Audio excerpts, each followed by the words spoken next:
想問，嗱，我聽到你講張永成，係呢首歌其實個靈感同葉問有冇關係？我啊睇咗《葉問二》之後咧，我就覺得裏面嗰個劇情亦講葉問迫不得已要同一個比較上霸道同埋人品唔係咁好嘅一個拳手去激鬥咯。後尾佢最後嗰個心態其實都係話我同你打，但係其實我心裏邊最想做嘅就係翻去睇老婆。咁其實會唔會反映到你嘅心情？其實我都被逼喺度做音樂，其實我最想都翻屋企見我愛人咁樣啊。我咪有愛人，你未有愛人啊？有愛人。點解啊？因為冇就係因為做音樂，所以佔曬你所有嘅時間。有冇好寡嘅生活？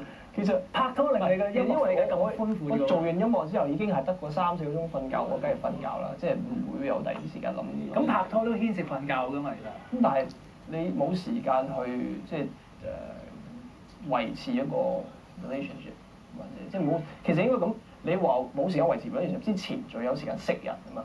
咁我而家係冇時間識人添，同埋我識親嘅就係咁。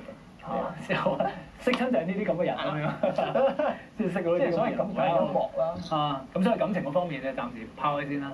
我覺得始終要嚟嘅時間繼續會嚟㗎啦。好，咁希望你嘅音樂發揚光大嘅同時，快啲拍拖啦！多謝，多謝。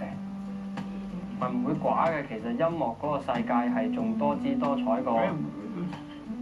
你冇資格講呢樣。唔係，我先有資格，我知嘅。OK，你講。問我呢度啊，其實音樂嘅世界係好精彩㗎，分分鐘仲多姿多彩過愛情或者呢個現實世界㗎。總之你拍過拖未先？我拍過㗎。幾多次啊？而家拍緊咯。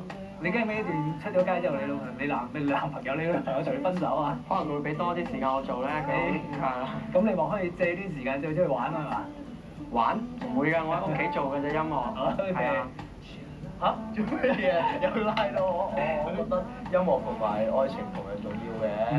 咁啊，因為兩個都係總之就緊要啦，老婆同埋咁啊。我而家同佢講法一樣啦。